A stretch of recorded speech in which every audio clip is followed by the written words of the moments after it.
Hello everyone, hope you're having a great day. On a quiet morning off, Huyen heads back to her familiar garden to pick a few more gourds and apples for the market, planning to grab a little of everything to round out her stall. But while she's away, tension suddenly flares up next door. Huyen's former mother-in-law spots her husband dressed unusually sharp and is instantly suspicious, convinced he's lying so he can secretly visit Huyen. Fueled by jealousy, she hops on a motorbike taxi and rushes over, determined to catch him in the act, only to arrive and find Huyen's house locked and empty. Then comes the twist. As she quietly steps into the garden and sees rows of cabbages, ripe tomatoes, and a flock of plump chickens, the situation takes an unexpected turn. Stick around, because in just one morning, Huyen is racing to sell produce on her day off while facing a truly awkward laugh-out-loud moment right at her own front gate. Since it's her day off, Huyen heads back to the familiar garden to harvest more apples and bottle gourds for the market. There are still plenty of pomelos on the trees, but most of them are on the smaller side, so she decides to leave those for another day. For now, she focuses on what sells best and moves fastest. She asks the garden owner if she can buy some gourds to take to the market, and after a quick friendly negotiation, they settle on a price of 13,000 Vietnamese dong per kilo. They agree to focus on young gourds, which customers prefer because they're tender, easy to cook, and perfect for light soups.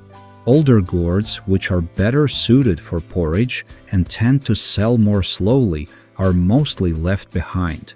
With the plan set, the two of them naturally fall into a rhythm. One person moves through the vines, carefully cutting the gourds and stacking them neatly, making sure each one looks fresh and appealing. Meanwhile, Huyen walks between the apple trees, tasting apples from different branches, sampling one tree at a time before deciding which ones are sweet and crisp enough to harvest. Only the best apples make the cut, those with just the right balance of sweetness and crunch that shoppers at the market will appreciate. The morning feels unhurried but purposeful. This isn't just about picking fruit, it's about experience and instinct. Years of selling at the market have taught Huyen exactly what customers look for. She knows which produce will catch someone's eye, which ingredients home cooks are most excited to buy, and which items are worth carrying even if it means extra effort. Choosing young gourds isn't random, it's a practical decision rooted in how people actually cook. A tender gourd can be sliced, quickly dropped into a pot, and turned into a comforting soup in minutes. That convenience matters especially for busy families. As she works, Huyen chats casually with the garden owner, exchanging small talk while keeping her hands moving. There's a quiet understanding between them built over time. The negotiation over price wasn't tense or dramatic, it was simply part of the routine, a respectful back and forth that ends with both sides satisfied. At 13,000 Vietnamese dong per kilo, the price is fair, good for the seller, manageable for Huyen, and still reasonable for customers at the market. The apples require extra care. Huyen doesn't just pick blindly, she tastes, compares, and chooses deliberately. Some trees produce fruit that looks good but lacks flavor, while others surprise her with bright, juicy sweetness. By sampling as she goes, she ensures consistency, knowing that repeat customers trust her judgment. When people buy apples from her stall, they expect quality, not guesswork. By dividing the work, one cutting gourds, one selecting apples, they save time and energy. The baskets fill steadily, and the sense of progress is satisfying. There is something grounding about this kind of work, hands in the dirt, simple decisions and clear goals. No rush, no pressure, just a steady flow from garden to basket to market. Even though it's her day off, the morning doesn't feel like a burden. For Huyen, this routine is familiar and comforting. The garden is a place she knows well, and every choice she makes here, what to pick, what to leave, how much to buy, is guided by experience. She's already thinking ahead to the market, how she'll arrange the produce, how customers will react, which items will sell first. By the time they finish, the harvest reflects thoughtful selection rather than sheer quantity. Fewer items chosen carefully with a clear purpose. Young gourds that cook beautifully, apples that taste as good as they look, and pomelos saved for another day when they're ready to shine. It's a quiet, efficient morning, one that sets the tone for a successful day at the market and shows how much intention goes into even the simplest basket of produce. Back at the home of Huyen's former in-laws, tension is quietly building, and it doesn't take much to set it off. Huyen's former mother-in-law notices her husband getting dressed more carefully than usual.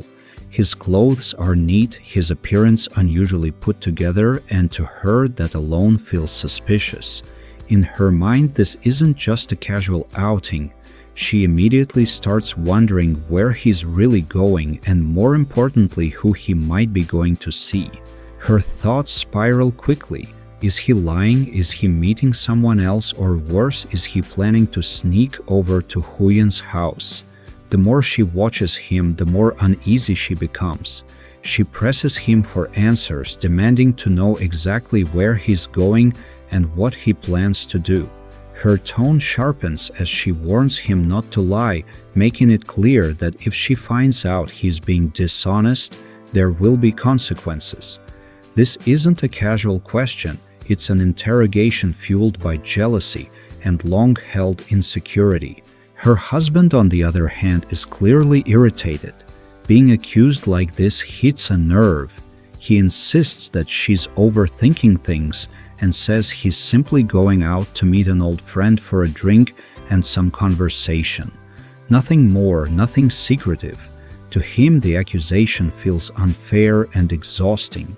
He's frustrated at having to justify something so ordinary, especially when he believes he's done nothing wrong.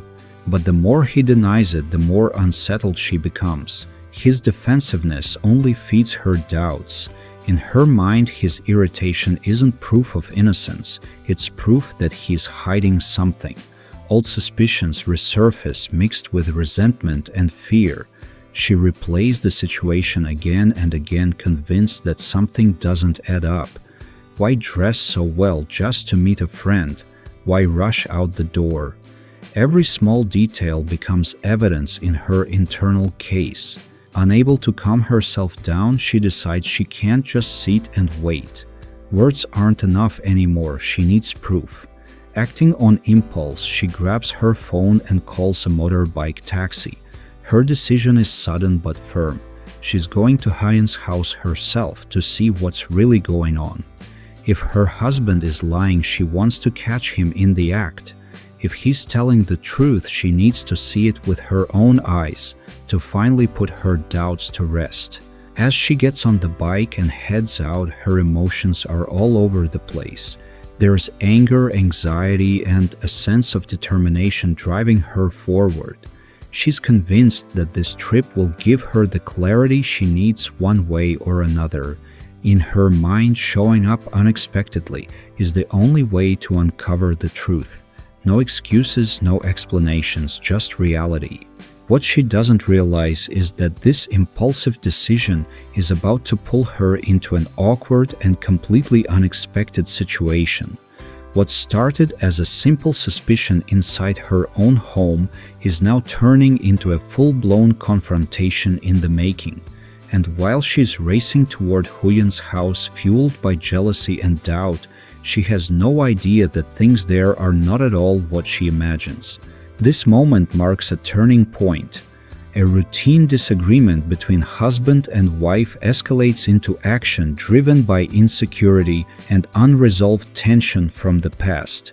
It's a classic case of suspicion, taking control, pushing someone to act before thinking things through. And as the motorbike speeds down the road, one thing is clear: whatever happens next, This decision is going to change the course of the morning in ways no one saw coming. When she finally arrives, the first thing she notices is how quiet everything is. Huyen's house is locked, the gate closed, and there's no sign of anyone home. No voices, no movement, just stillness. For a brief moment she hesitates. This isn't what she expected, but instead of turning back, a new idea begins to form in her mind, one driven by impulse rather than reason. She looks around, checks that no one is watching, and then slips into the garden. What starts as a curious glance quickly turns into something more deliberate. Her eyes land on rows of ripe tomatoes and healthy cabbage growing neatly in the soil. To her, they look too good to ignore. Almost without thinking, she begins picking tomatoes and pulling up cabbages, gathering them as if they were hers to take.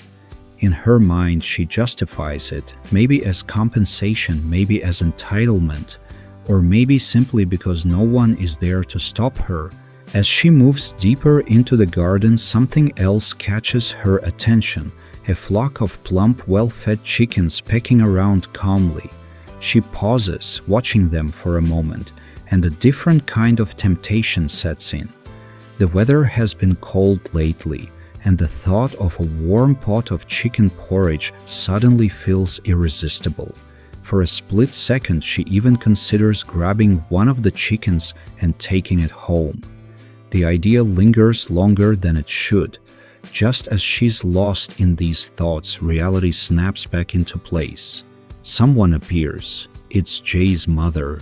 Caught completely off guard, she freezes. Her confidence disappears instantly, replaced by panic. She scrambles to think of an explanation, her mind racing for something, anything that sounds reasonable. In a rush, she blurts out that she only came by to visit her grandchild. She claims she didn't know the child was at school and had planned to stop in briefly. But her body language betrays her words. She hurriedly hides the bag of vegetables she's just taken, clutching it close and trying to keep it out of sight. Her movements are awkward and unnatural, and it's clear she wants to leave as quickly as possible. She mutters something about bringing gifts another day, saying she'll come back later with proper presents, then quickly asks to be excused and heads for the exit. Jay's mother watches the entire interaction quietly. Something doesn't feel right. She notices the way the woman avoids eye contact, the way she rushes her words, and most of all, the strange contradiction in her story. If she truly came with gifts, why hide them? And if the gifts were meant for the child, why take them away again? The explanation doesn't add up, and the more Jay's mother thinks about it, the more suspicious the situation becomes. She doesn't confront her directly. Instead, she stands there observing, letting the woman leave without saying much. But the questions linger. The visit feels staged, the excuse poorly put together. It's clear that whatever the real reason for coming was, it wasn't simply to check on a grandchild. As the woman hurries away clutching her hidden bag, the tension she leaves behind hangs in the air. What was meant to be a quiet, empty house has suddenly become the center of an awkward and revealing encounter. The locked door didn't stop her curiosity, it redirected it, and her impulsive decision to step into the garden has now exposed more than she intended. For Jay's mother, this moment plants a seed of doubt. She may not yet know the full story, but she knows enough to sense that something unusual just happened. The odd behavior, the rushed exit, the mysterious gifts, none of it feels innocent. And as she looks around the garden afterward, now slightly disturbed, it's clear that this unexpected meeting is only the beginning of a much more complicated situation. What started as suspicion turned into action, and action into embarrassment. And in just a few quiet minutes inside a garden, hidden motives surfaced, leaving behind unanswered questions and a feeling that this morning is far from over.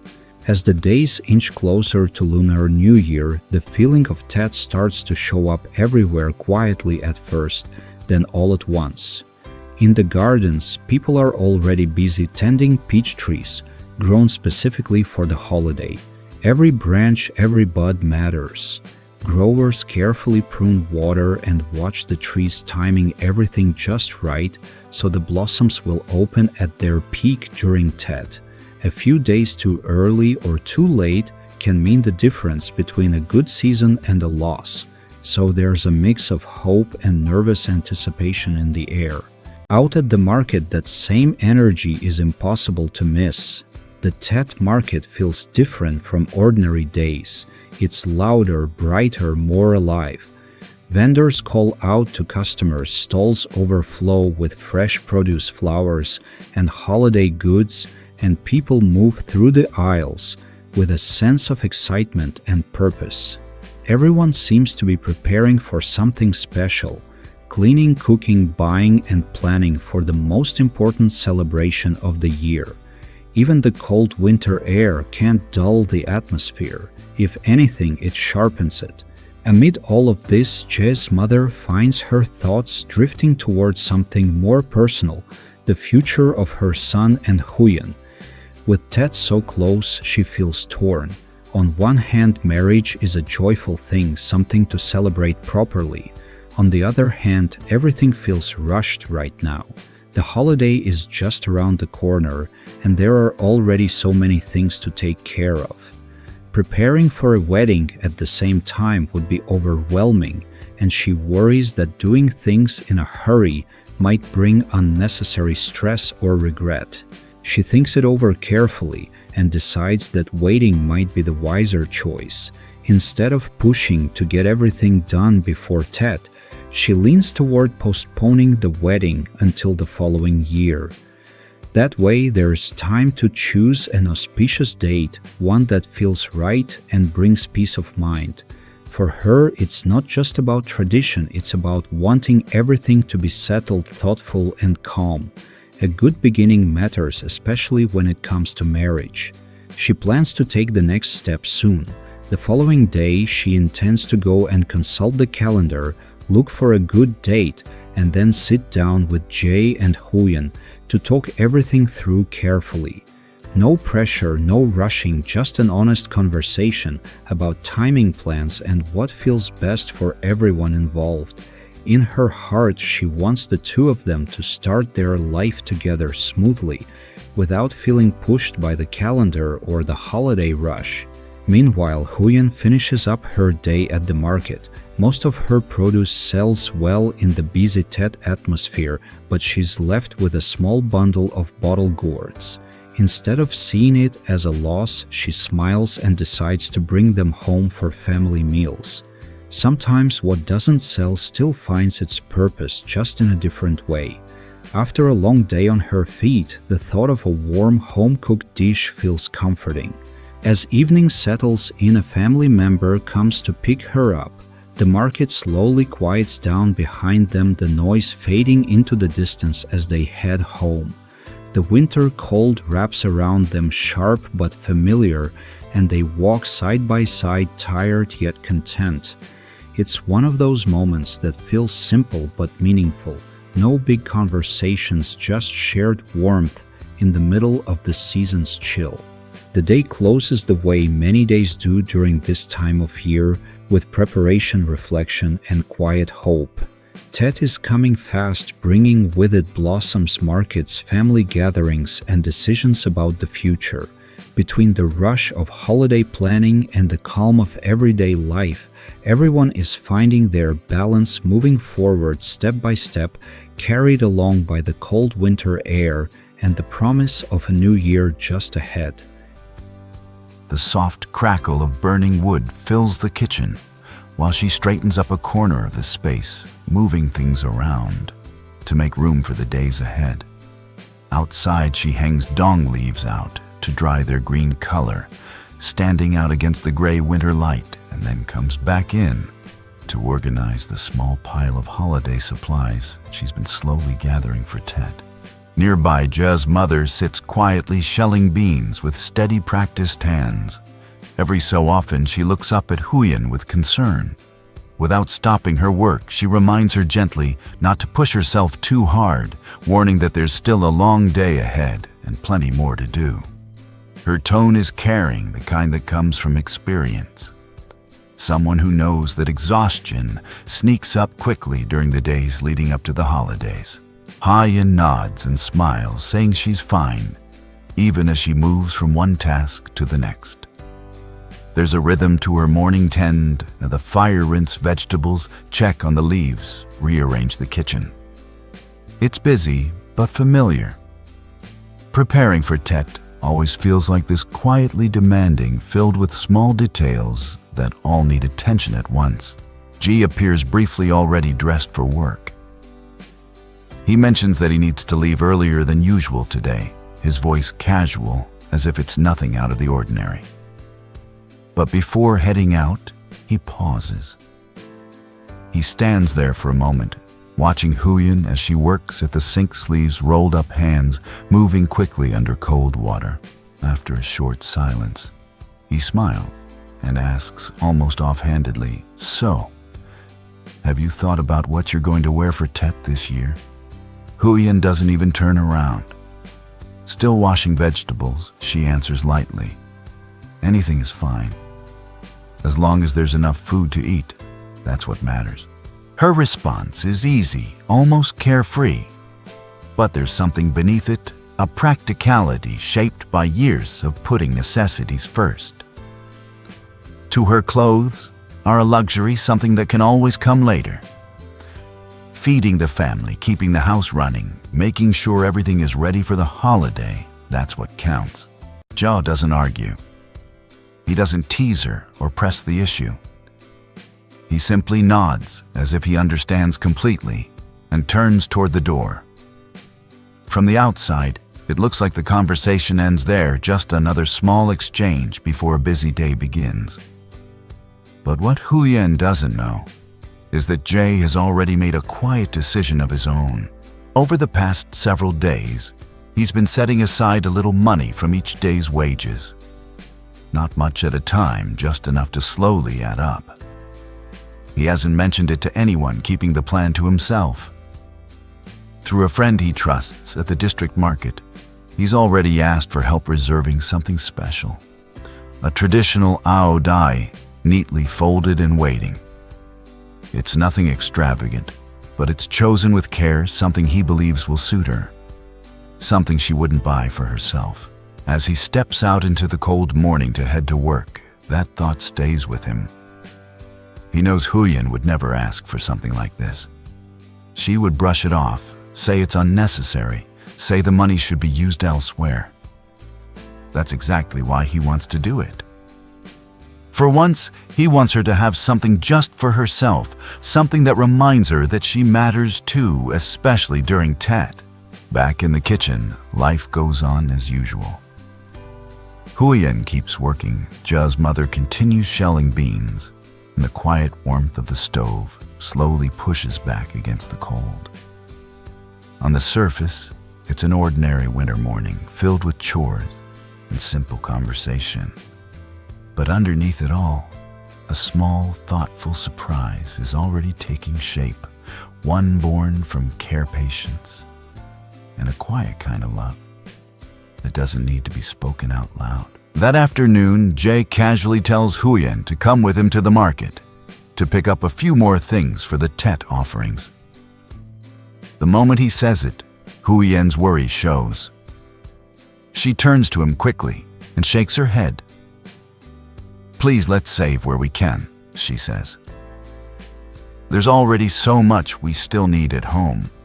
In her mind, every extra expense feels heavy, especially this close to the holiday.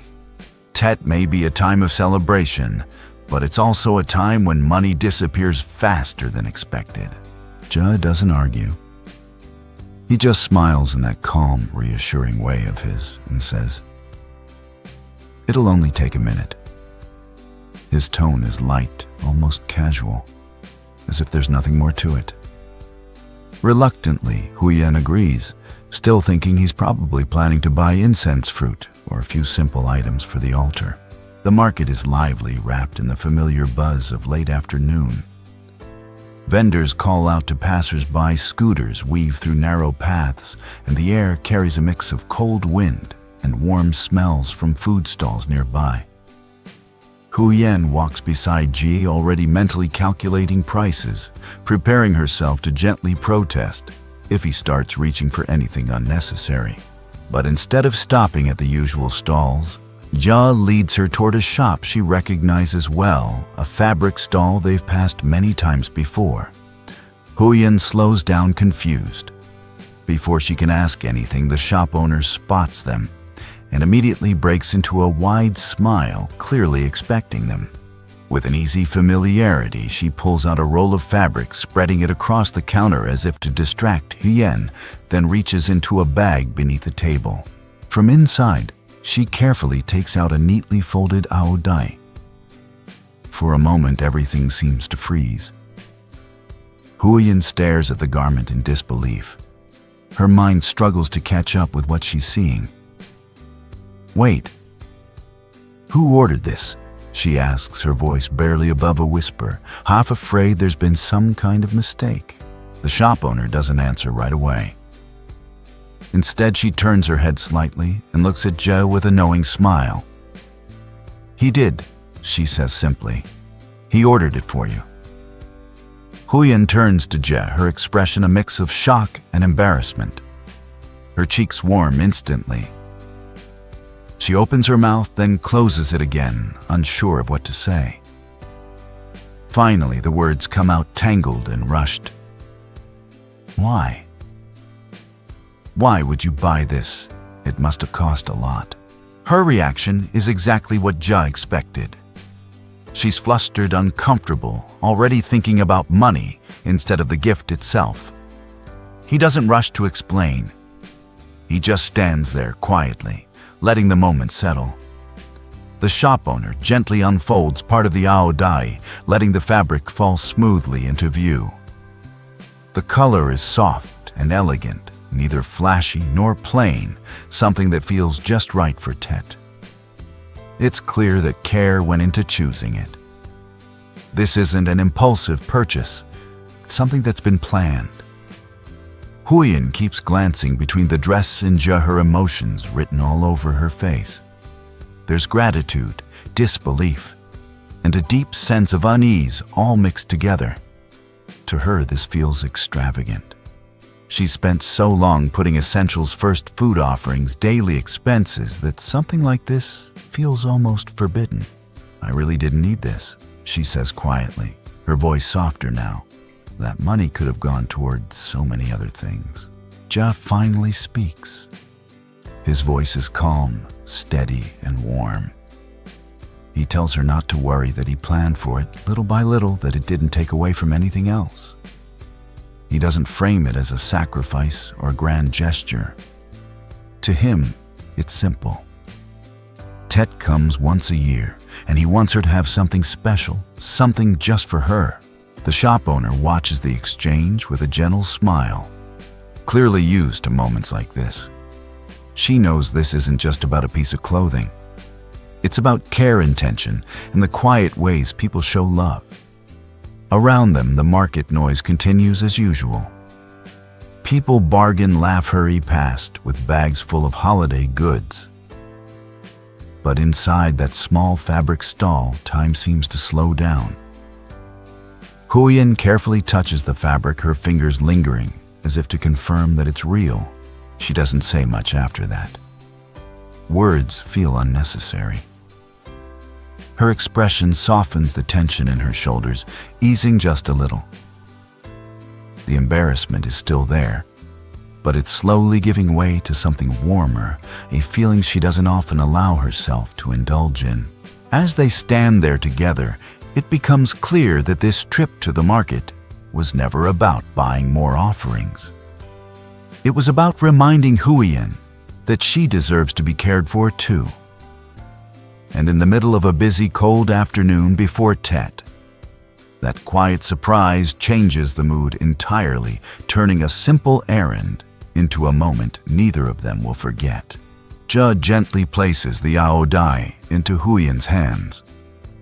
His voice is quiet but steady, as if he's thought about these words many times before saying them. "It's Tet," he says simply. "You've worked so hard all year. I just want you to have something nice to wear and feel happy." Huyen instinctively starts to shake her head, ready to hand it back. Old habits kick in fast. This feels like too much, too unnecessary. But even as she tries to refuse, her fingers tighten around the fabric. The dress is beautiful, softer than she expected. The color catches the light just right. She hesitates, caught between reason and feeling, between what she thinks she should do and what her heart quietly wants. Walking beside them, Grandma watches the moment unfold. She looks at Huyen with gentle eyes and speaks in a calm, knowing tone. "A girl should have a new outfit for Tet," she says softly. Not to show off, but to keep her heart warm.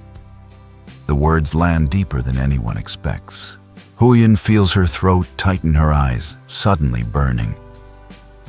She looks down quickly, pretending to study the fabric, but the emotion is already there. It's not really about the dress. It's about being seen. About someone acknowledging how much she's given, how much she's endured without complaint. All year long, she's put everything else first: work, food, family responsibilities.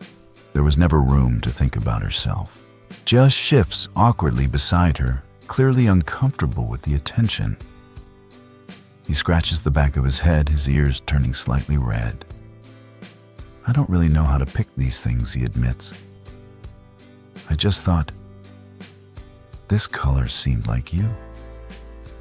It's an imperfect explanation, clumsy and sincere at the same time. But that's exactly what makes it real. Huyen lets out a slow breath she didn't realize she was holding. The market noise hums around them. Voices, footsteps, the rustle of bags. But for a moment, everything feels quieter. She looks at the aodai again, then at Jay, then at Grandma. The warmth in her chest spreads, pushing back against the instinct to refuse. Finally, she nods. "I'll take it," she says softly. Then almost immediately she adds, "But we still have to make sure everything else is taken care of for Tet first." Her words sound practical, familiar like herself. But this time there's something gentler underneath them. Acceptance, gratitude, a small allowance for joy. Grandma smiles, satisfied, as if she knew all along how this would end. To her, this moment isn't extravagant or wasteful. It's necessary. She understands that warmth doesn't only come from full meals or prepared offerings. It also comes from feeling valued, from knowing you matter. Jia relaxes, a little relieved. He hadn't been sure how Huyen would react. Part of him expected resistance, maybe even frustration. But seeing her hold on to the dress, seeing that softness in her expression, makes every extra hour of work worth it. Doesn't say anything more. He doesn't need to. Huyen carefully folds the aodai back up, holding it closer than before. Her eyes are still a little wet, but she smiles, a quiet, genuine smile that rarely appears when she's thinking about money or responsibilities. In that moment, she allows herself to imagine Tet mourning the cold air, the house waking up, and herself wearing something chosen just for her. It doesn't erase the worries. There's still so much to prepare, so many things to think about.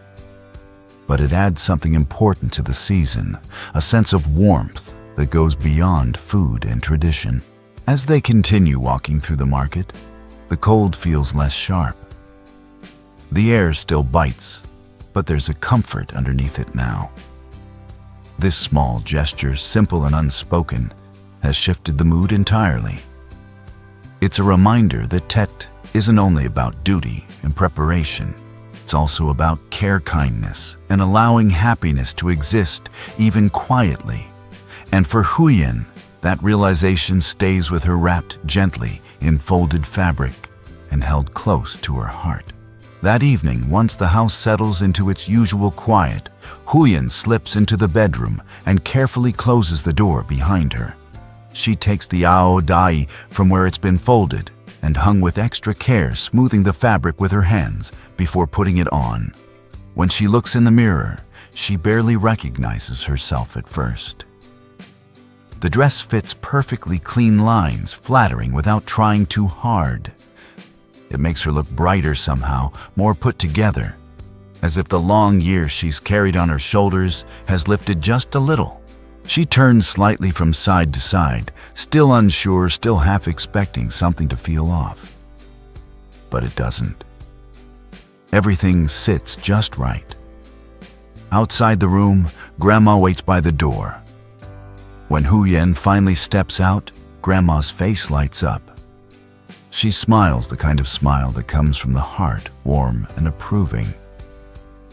"You look beautiful," she says gently. That's how it should be. Wearing this, the house really feels like Tet. Those simple words land softly but deeply. Ja, who's standing a few steps away, looks up when he sees her. He freezes for a moment, clearly caught off guard. He doesn't say anything, just stands there in silence for a few seconds. Then, almost embarrassed by his own reaction, he turns his face away, pretending to focus on something else, trying to hide the smile that's already spreading across it. Huyen notices, of course.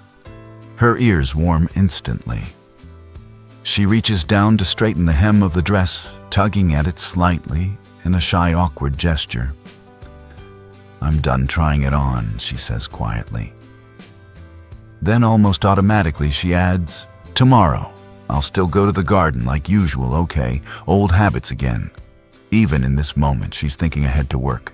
Ja finally laughs, a light, easy laugh that cuts through the tension. "Tomorrow you wear your old clothes," he says. "The garden doesn't need an aodai. Tet does." The mood shifts completely. The formality melts away, replaced by something comfortable and warm.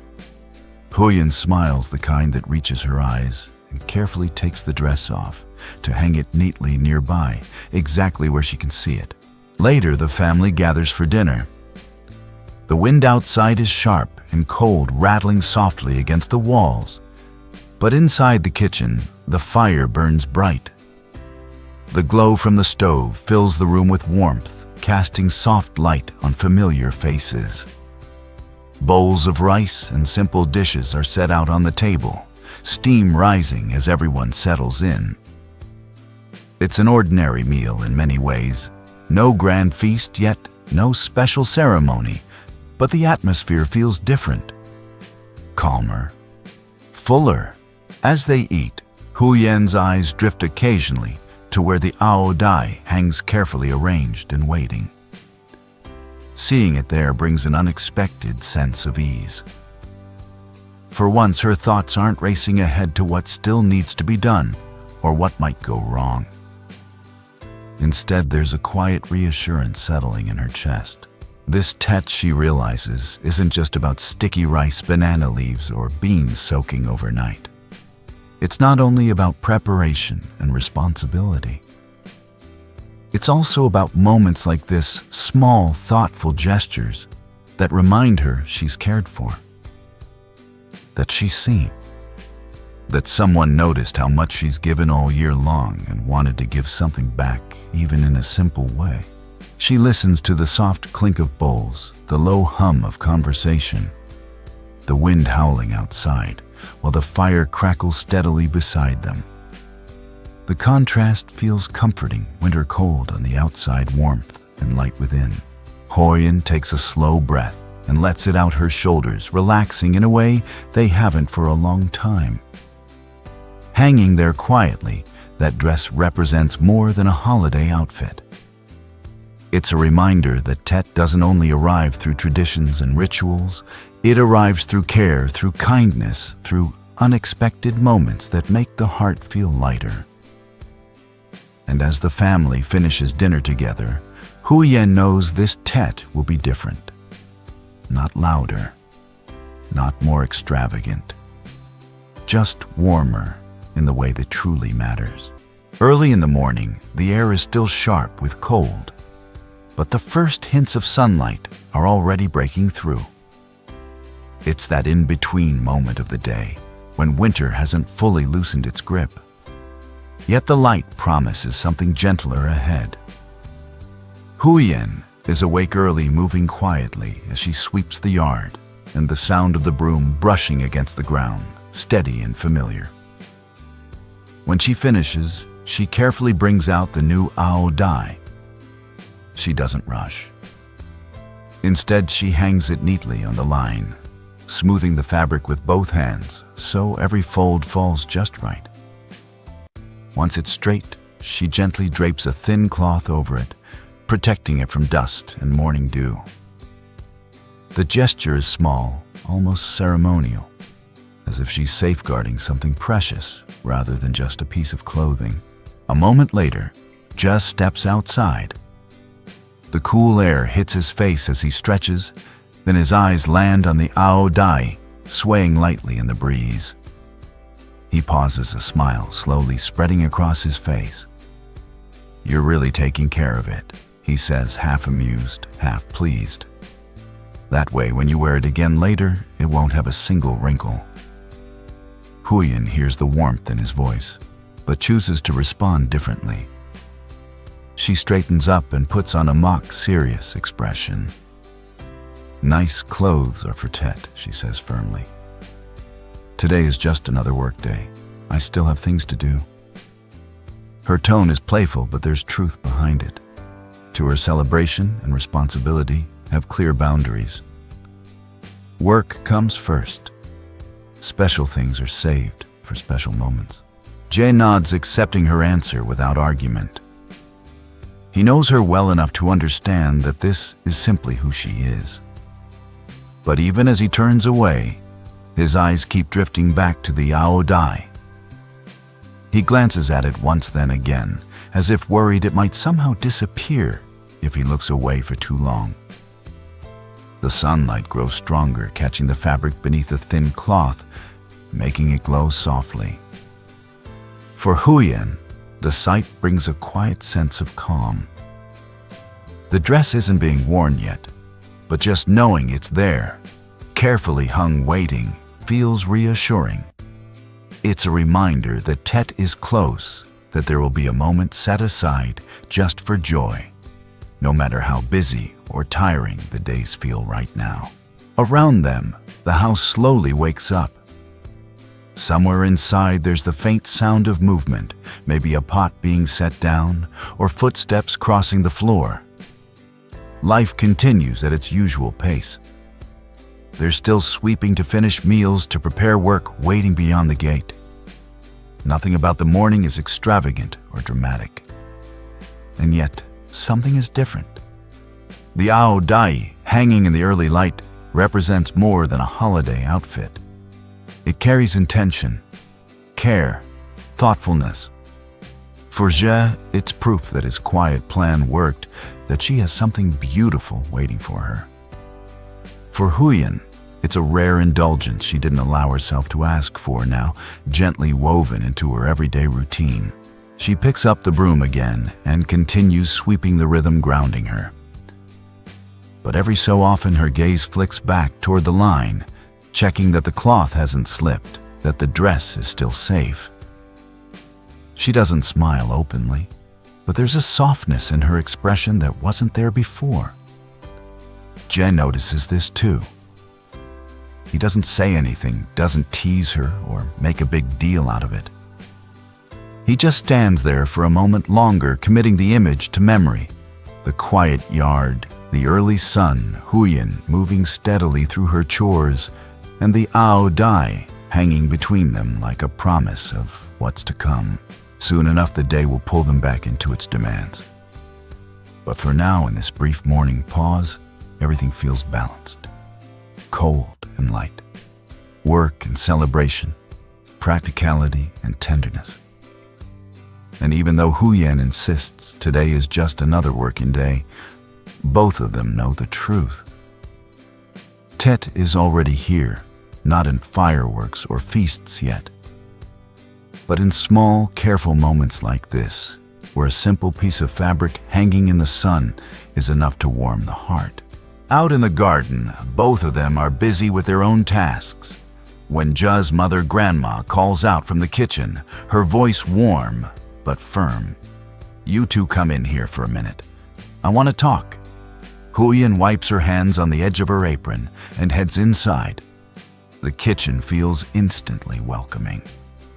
On the table, Grandma has already set out a pot of hot tea steam rising gently from the spout, along with a neat stack of fresh dong leaves. They're still fragrant, carrying that clean, earthy scent of the forest, the kind that immediately signals Tet is close. Grandma motions for them to sit.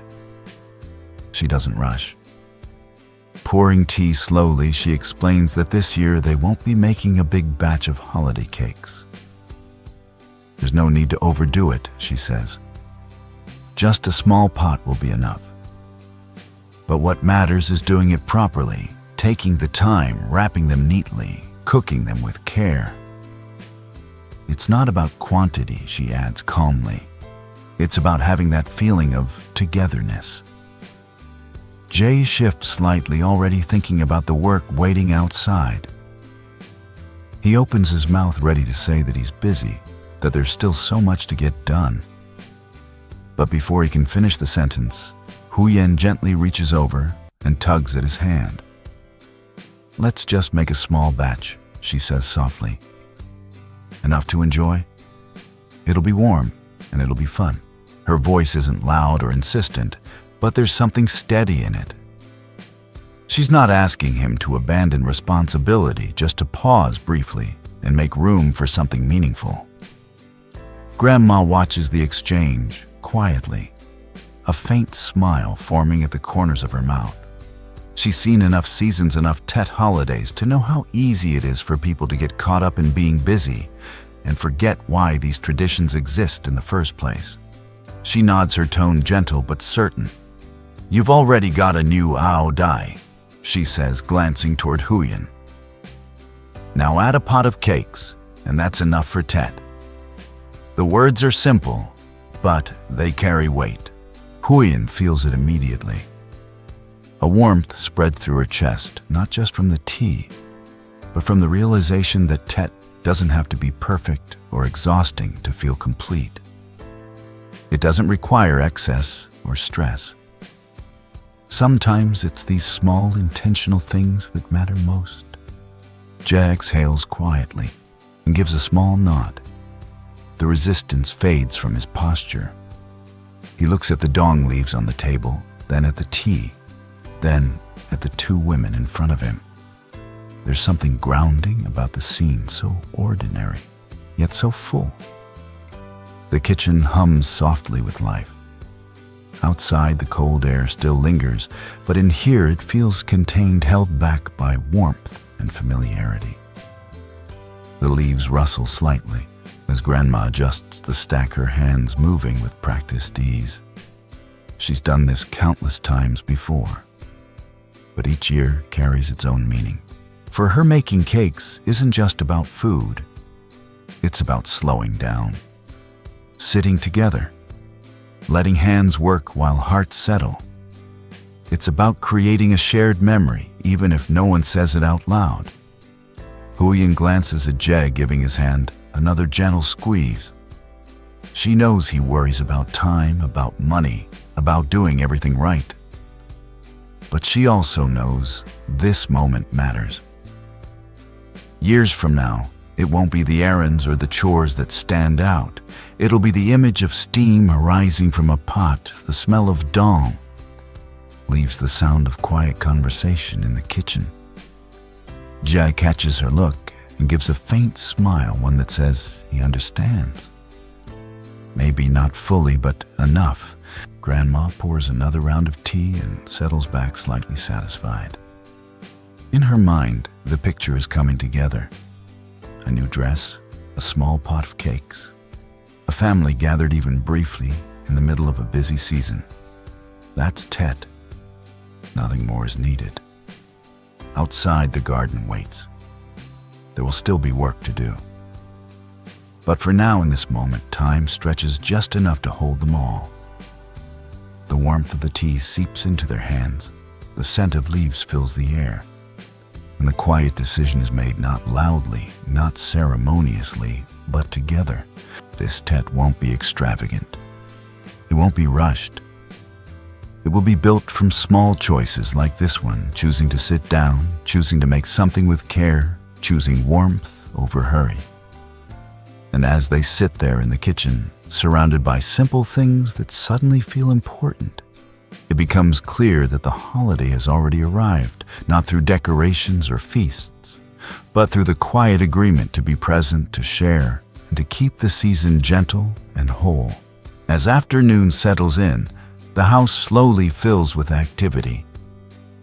The light outside softens, stretching long shadows across the yard, while inside everyone gathers around the low table to begin preparing the cakes. Leaves are rinsed carefully, one by one. Sticky rice is soaked, then lifted and drained. Beans are washed and sorted, the small repetitive tasks, creating a quiet rhythm that feels both familiar and grounding. Huyen sits near the center, focused and determined. She's been handed a bundle of bamboo strings and is trying her best to tie them tightly around the folded leaves. But no matter how carefully she pulls the knot, keeps slipping loose. She tries again and again. Each time the bundle shifts, just slightly refusing to hold its shape. Across from her, Jay watches for a moment before breaking into a grin. Unable to resist teasing her, he laughs and says, "You look so elegant in that aodai. But when it comes to wrapping cakes, you tie them like you're bundling grass." Huyen freezes for half a second, then her face warms instantly. She shoots him a look, ready to fire back with a sharp reply. Her mouth opens, pride, stung embarrassment bubbling right beneath the surface. Before she can say a word, Ji's mother gently steps in, not with scolding, but with calm.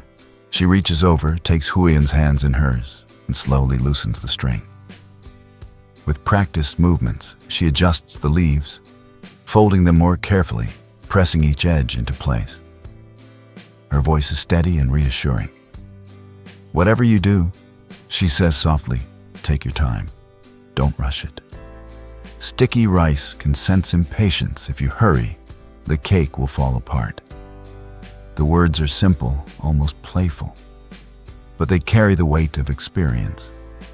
There's no criticism in her tone, only guidance. Huyen feels the tension drain from her shoulders. She nods, watching closely as each fold is redone with intention. Under the older woman's hands, the leaves suddenly seem cooperative, settling neatly where they're meant to be. Huyen realizes it's not about strength, it's about patience. Joe watches the scene quietly now. The teasing smile fades from his face as he takes it all in his mother's calm instruction. Huyen's earnest attention, the gentle way hands move together over the work. Something about it softens him. He doesn't say anything.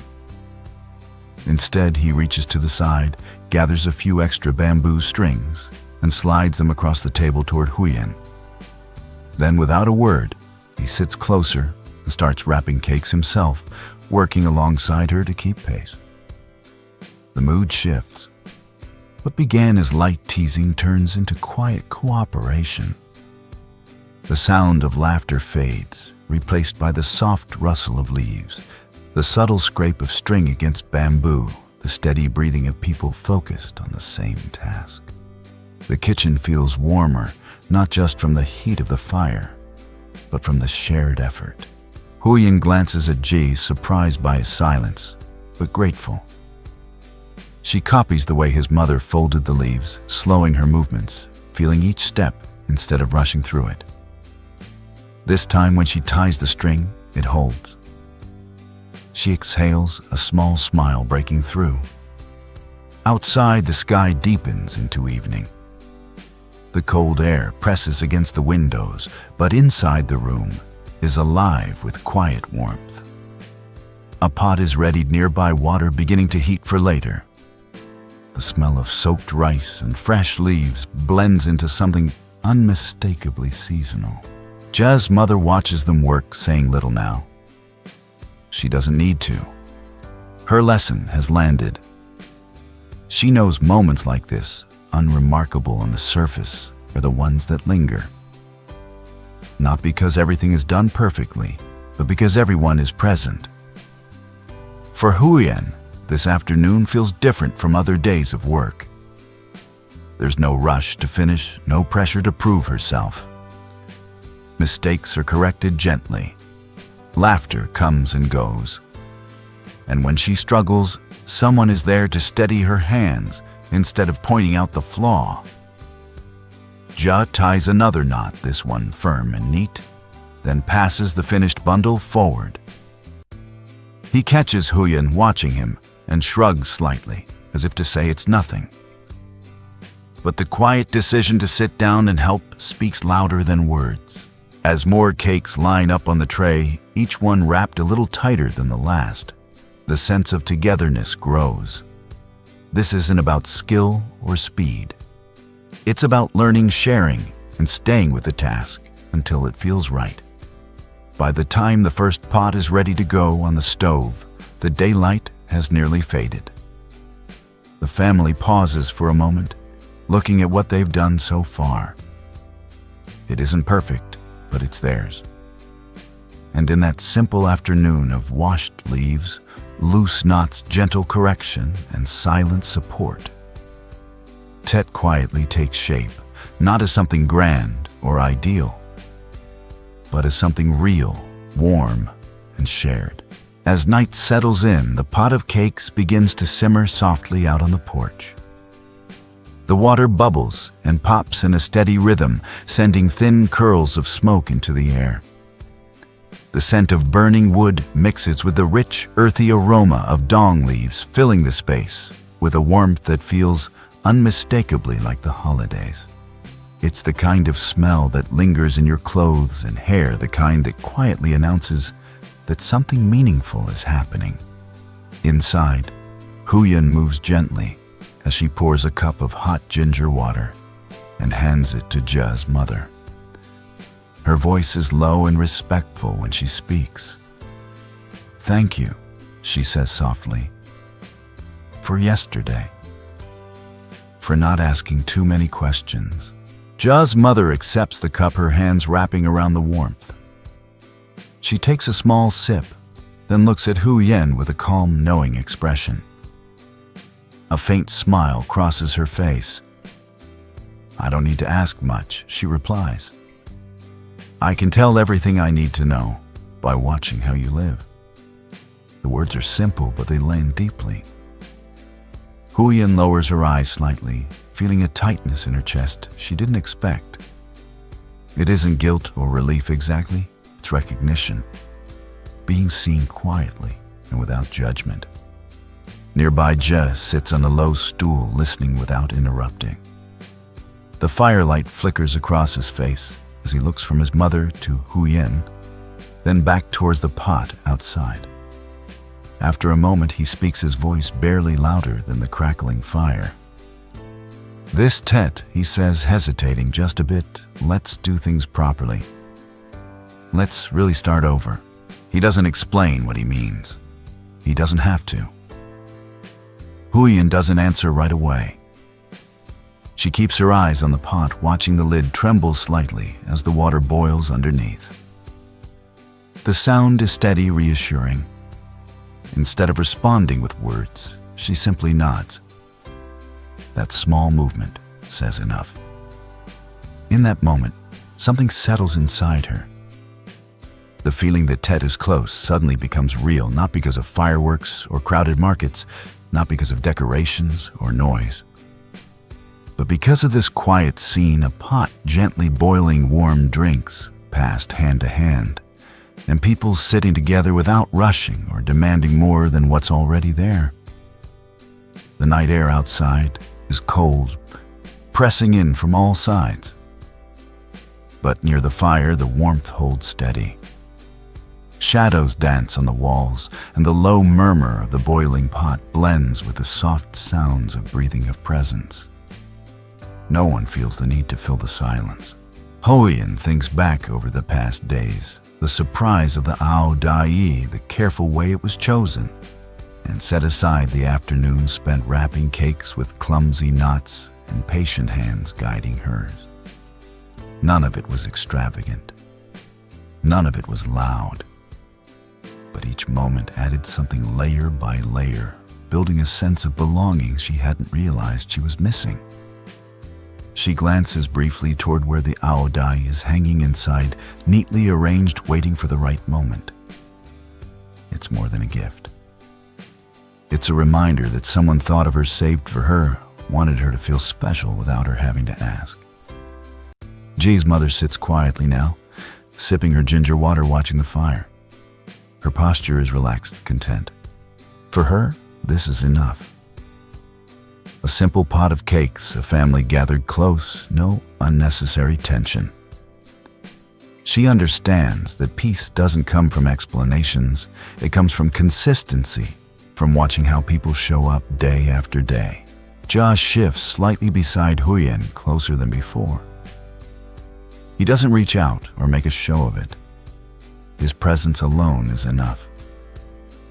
The earlier teasing, the awkwardness, the hesitation, all of it fades into the background. The pot continues to boil, steady and patient.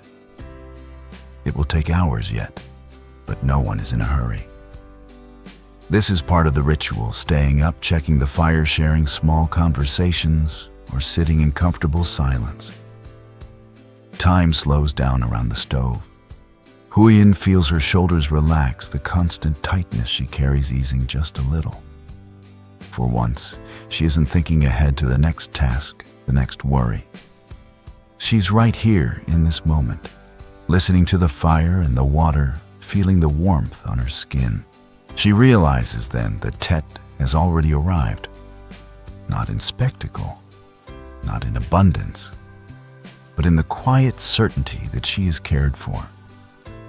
That there are people beside her who choose patience over questions, presence over pressure. That there is a home where the stove is lit, where hands work together, and where a simple gift can make her feel valued. The night deepens, the fire burns steadily, and the pot keeps simmering, carrying with it not just cakes, but the quiet promise of a new beginning, cooked slowly and carefully, just the way it should be.